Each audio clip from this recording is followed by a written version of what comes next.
The magic of Steven Spielberg, director Robert Zemeckis, and Michael J. Fox has clicked again. Back to the Future Part 2 is a blockbuster. The first film earned over $200 million in 1985 and turned Fox into a major movie star.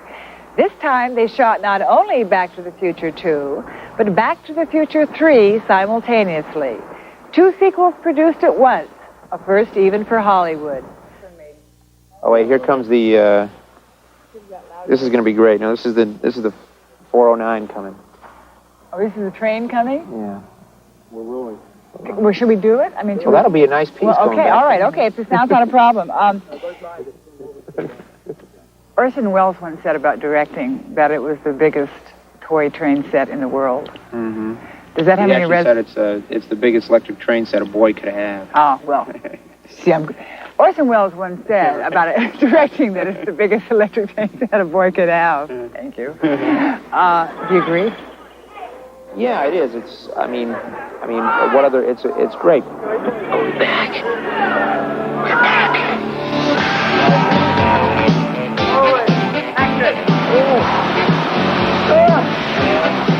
This is a story of a director who, after spending 3 demanding years with Roger Rabbit, didn't take a well-deserved rest from the world of special effects. Instead, he and producer Bob Gale decided to travel even further into the future of filmmaking to invent new visual effects. If you've seen the movie, you'll appreciate the filmmaking process. If you haven't, we won't give away all the secrets. In movie making, the real-life Dr. Brown is Robert Zemeckis.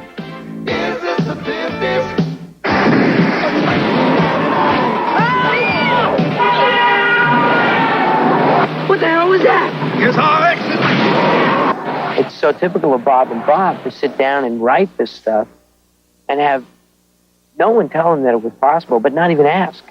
They didn't care whether or not it had ever been done or anybody could do it. It was going to get done. Hey! Little girl, listen. Hey! I need to borrow your hoverboard. Guy gets on a hoverboard, skims across the water, shoots up the bank on the side of a building, and then 5 other guys on hoverboards chase after him. When they were writing that, everybody would have told them it can't be done, but they just wrote it. Let's shoot it. There's nothing, they feel like there's nothing that can't be done. And that included having one actor play different roles on the screen simultaneously and interacting as never done before. Hey, and another thing, how do you know where I live? Let's just say we're related, Biff. For these shots, all Zemeckis needed was a technological toy that didn't exist until he asked for it. Oh, yeah, sure, right. That's rich. In this movie, you use something called the VistaGlide dolly system. Could you explain that to me? Basically what it is it's a computerized robot camera, which allows us to do like elaborate camera moves, and then the computer memorizes every nuance of that camera move and then plays it back exactly the same way every time. So what that allows us to do is it allows us to have one actor play multiple roles in the same shot, but not have to have the camera locked down like they used to have to do in the old movies. You want to go inside? You want to crawl over there? Once both sides of the scene are filmed with the exact same camera moves, they are melded together to form one seamless scene. It's a time-consuming process for the technicians and the actors. Yeah, like if you crane your head out toward like where I am. Yeah, like, reminiscingly. Yeah, I remember that. I would do one side of the scene as the older man, and then as the young man, I would have this tiny hearing aid-like device that was radio-controlled that I would have in my ear, and I would have, I would be acting with myself, hearing my other voice in my ear, with Bob Z on a microphone saying things like, go to the car, open the door, as I was acting, so that I could time out everything perfectly.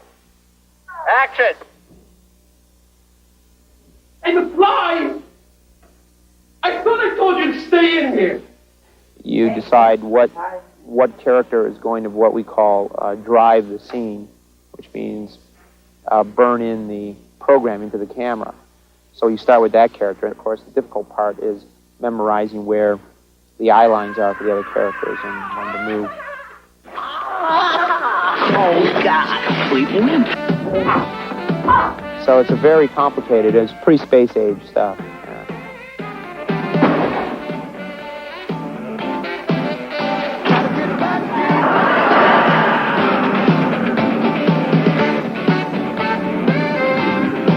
So how did you make the DeLorean fly?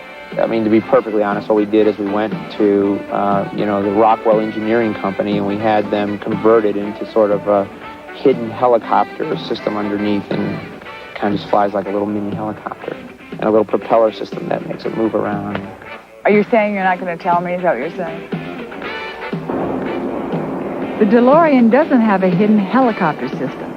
Zemeckis made that up. We can tell you that some of the flying scenes were shot with a 3-foot-long miniature DeLorean, but this is not a miniature. In this case, the magician doesn't want to reveal his trick.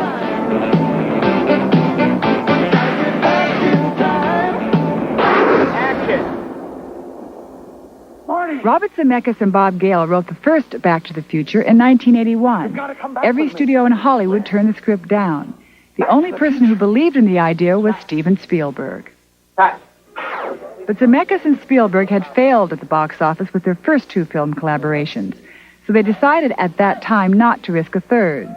Then, 3 years later, Zemeckis directed the hit Romancing the Stone. Afterwards, every studio wanted to make Back to the Future from the exact same script, but Zemeckis turned them down and made this film with Steven Spielberg.